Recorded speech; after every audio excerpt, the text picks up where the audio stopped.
We're talking about communicating with your church before starting a strategic planning process. So let's start the Church Revitalization Podcast right now. Hello, and welcome to the Church Revitalization Podcast, brought to you by the Malphurs Group team, where each week we tackle important, actionable topics to help churches thrive.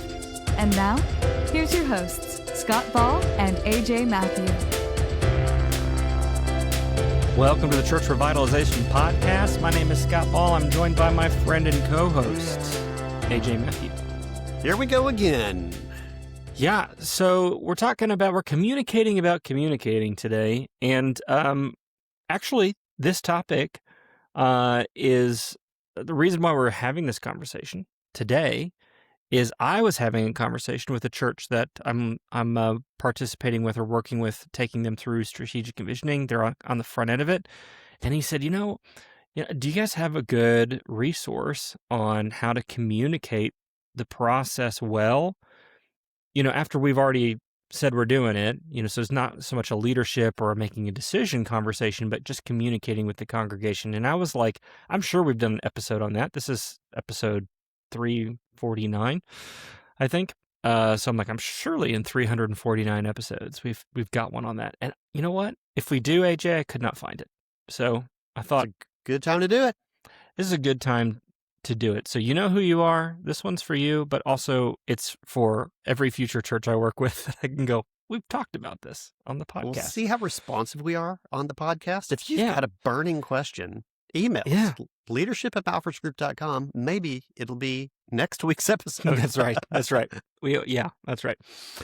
Well, it won't be next week's episode because we've already got that one planned out. But it could be a future episode.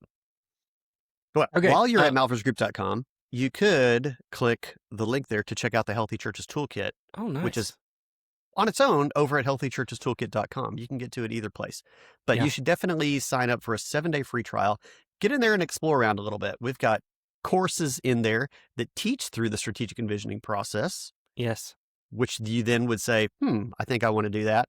And I've got an episode that I can talk to my church about before we start. So that's just one of the myriad resources over there. Lots of great tools that'll help you save some time every week in preparing things, in communicating with your congregation and with your staff. And we think you're going to get a lot out of it. So go to healthychurchestoolkit.com, sign up today. Yeah, I was just going to add to that. And managing the strategic plan, which there just really aren't tools designed for churches. There are project management tools out there, a Trello or an Asana or something like that. But not something that's tailored to the church. But the Healthy Churches Toolkit is designed for healthy churches, and there's strategic planning tools, not just strategic planning content inside the toolkit. So check it out, free for 7 days. There you go. All right. Well, getting started on strategic planning in your church involves clearly communicating what that means to the church. And you certainly are going to want to talk about what are the benefits going to be to the church. And an increase of unity is one of the key things that I know we always get excited about in what we expect the church to experience through it and after the initial planning work.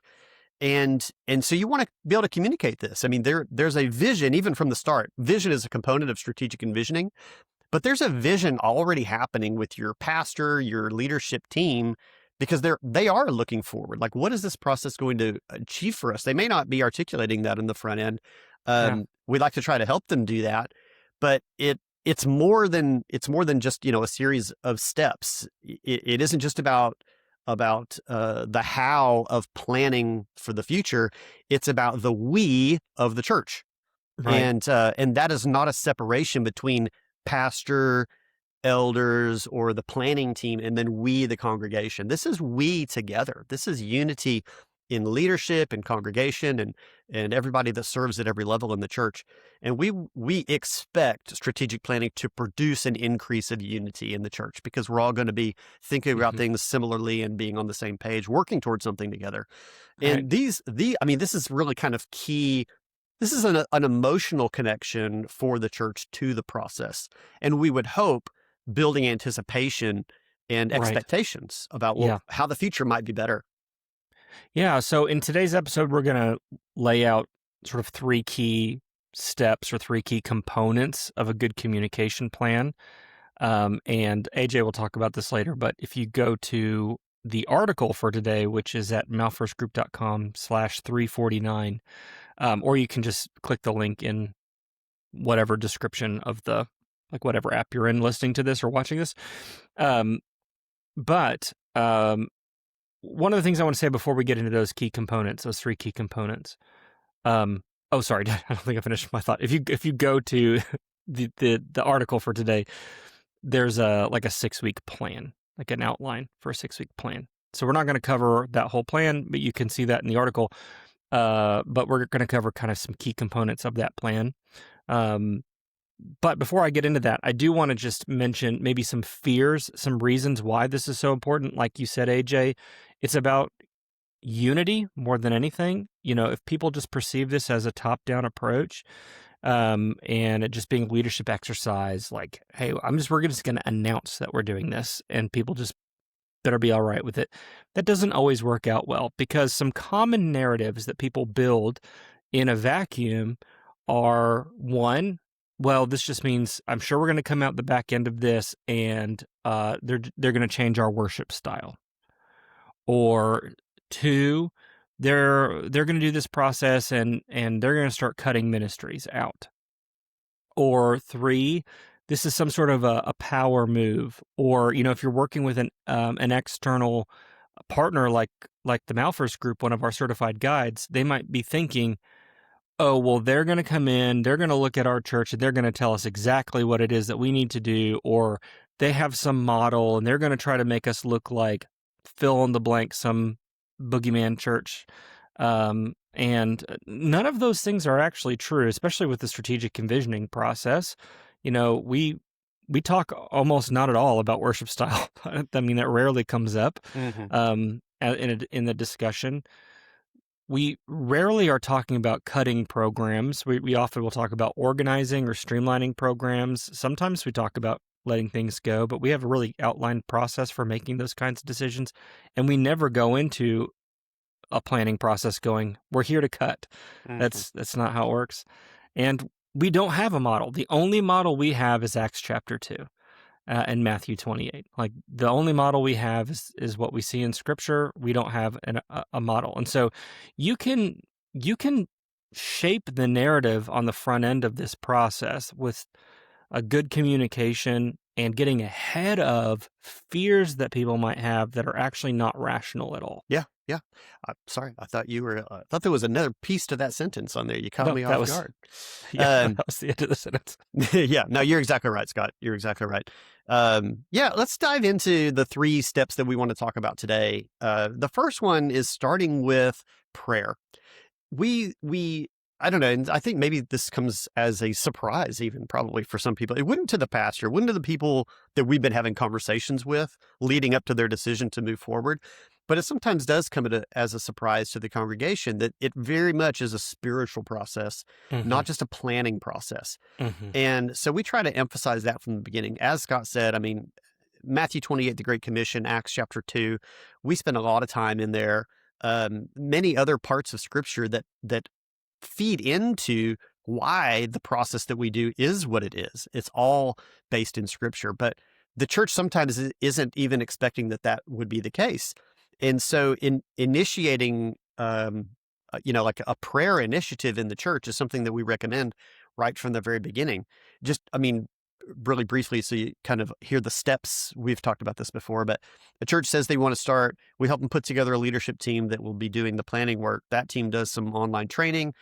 One of the Malphurs Group guides comes on site to the church, has a planning weekend, and then the church begins its first year of implementation. Before all that begins, we encourage a pastor or a leadership team to begin speaking about prayer points and get the church engaged that way. That is the best way that 100% of the church can actually be engaged in the process. And we can get real specific with the church about, elements to be praying about at different times. But this is just, it's a really great way, and we've seen churches get really creative with this as well, but it's a really great way for the church to feel like they're a part of it right from the beginning and to be able to just bring good results. I mean, we do not expect our human initiatives to produce what we know Mhm. God can produce when we're in alignment with His will, Right. and so that's And where we maybe want. maybe you'd say only God can produce, Yeah, you know? yeah. So that's where we Um, want to see the church be. But yeah, starting with prayer, not with the plan. yeah, I think that's such a good point, and sort of a practical move that churches can make. Very often when we're partnering with a church in this process, um, there's some number of weeks. I mean, there's almost always going to be at least a month or two where you're doing your church ministry analysis and putting your team together, and then getting the training done.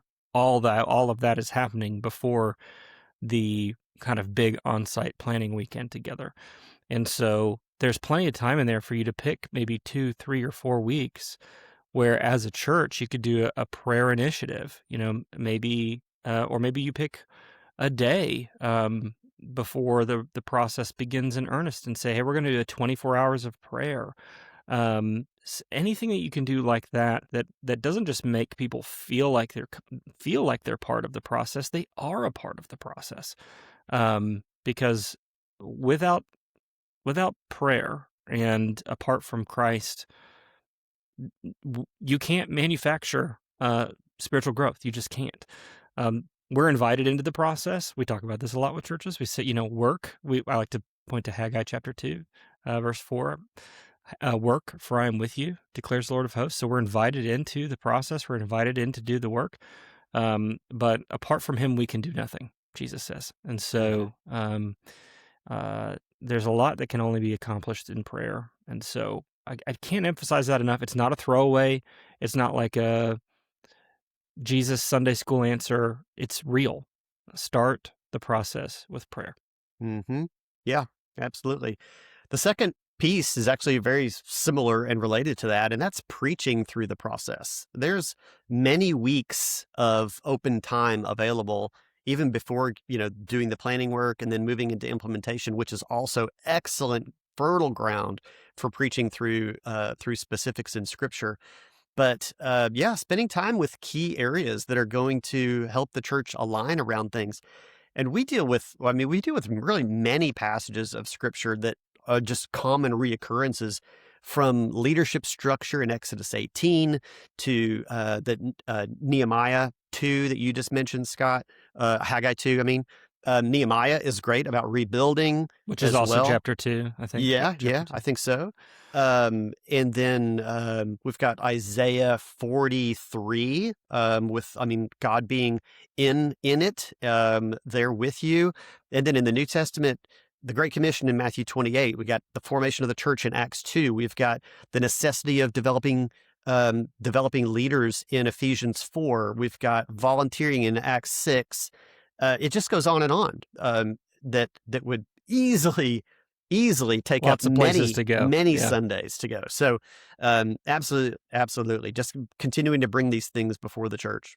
I hate to throw this work on you or me, but we do have resources here on this, AJ, that maybe we can link in the article. But we've got, I think it's 4 different church revitalization sermon series. Do you remember this? That's been a couple of years. It's been a couple of years since we made them, but we've got like a series outline and some graphics and things like that available for free. So remind me, we'll find it. We'll make sure it's available to download, and we'll make sure those links still work. Making a note. All right. Okay. There we Yeah. go. So I mean, not that it doesn't have to be. I guess I would want to emphasize, you don't have to do a sermon series. It's not like that's the only thing you could do. You, of course, can just talk about it from the pulpit. You may want to save the sermon series kind of stuff for after you've done the planning. So that would be fine too. But just leverage the pulpit to speak into the process. Don't just announce it. Talk about it.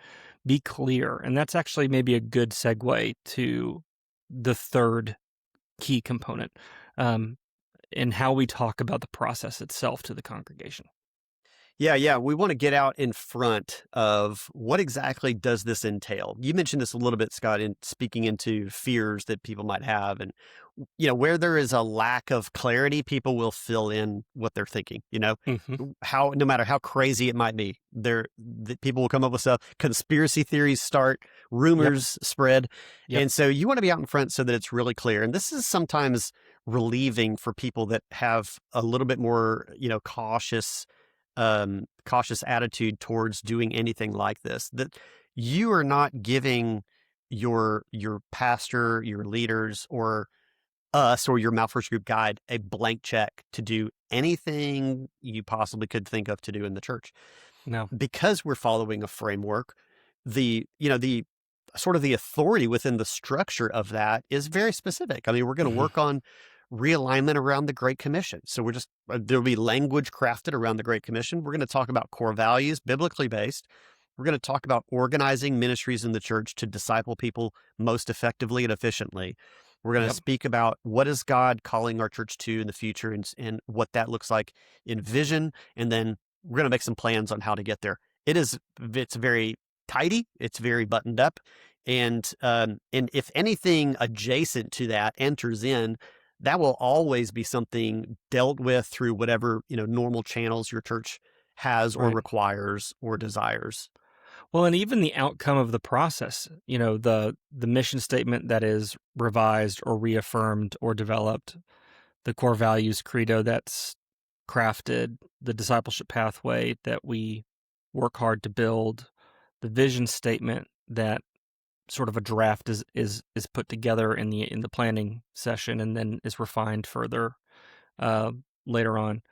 The projects that are selected, all of those sort of deliverables from the on-site process really can only come to fruition after they've gone through your pre-existing channel. So it's not like our strategic leadership team and our process can override whatever existing governance structures you have. So if you've got elders that need to approve things, the elders would have to approve things. Sometimes we work with churches where if you're going to implement certain changes, they have to go to a congregational vote. This doesn't, I mean, it's nice if you can get some of this stuff sort of pre-approved, and depending on your church, we could talk about like what your specific situation is. But still, this process does not supplant whatever your governance model is. It can't do that, because that's a fear that sometimes you kind of mentioned this, AJ, that people have as they go, oh, well, we picked this group of 12 people for this project, and now all of a sudden they make all the decisions in the church. We have elders, and their job is not to supplant the elders in your church or the whole congregation. They make proposals, they put a plan together, but we always encourage whatever the leadership structure of the church is, their disposition should be to approve things. So if there's a red flag or something really terrible that we need to avoid, or a roadblock we need to, be sure we don't hit or something, that's one thing. But don't go through this process just to not approve what the team that you approved. Mm-hmm. So I guess as a point of process, AJ, I need to just let you talk, but be clear up front about what it is that the scope of the process, like you said, and then communicate that well to the congregation, and then have the congregation as best you can sort of affirm the team. We don't want an approval vote if you don't need one, but some sort of affirmation or a prayer service, laying Yeah. on of hands, commissioning, Mm-hmm. something like that kind of shows, hey, look, this group is doing this work, but we're all in it, spiritually speaking and with our hearts. Those kinds of things are really important in unifying. Yeah. I think the summary is simply transparency, clarity, Yeah. good communication, good information. Everything should just be very, very open, upfront, and be prepared to answer detailed questions when people ask them, to as much as you can in whatever part of the process you're in. But this is what we have found to be successful in churches. And it's, Scott, I can't even think of an instance in which a church took our advice, went through this, and then people still struggled with, I don't know what's going on. I don't know what we're doing. Yeah. It just I can works. think of instances where it didn't go well, but the key component of what you said is the leadership communicated the way that we kind of recommend that they do. Yeah. We can't do that for you. You've got to Yep. communicate with your people. Yeah. Remember who the we is. It is everybody, from top to bottom in the church. We're all in it together. So Yeah. there you go. Well, thanks for being with us this week. Hope that with this, you can communicate clearly with your church, and everybody can be excited about getting started on a planning process in anticipation of what God will do in and through your church. And then, out into the world beyond that to make them mature disciples of Jesus. Thanks for joining us on the Church Revitalization Podcast. Scott and I will be back with you next week. Thanks.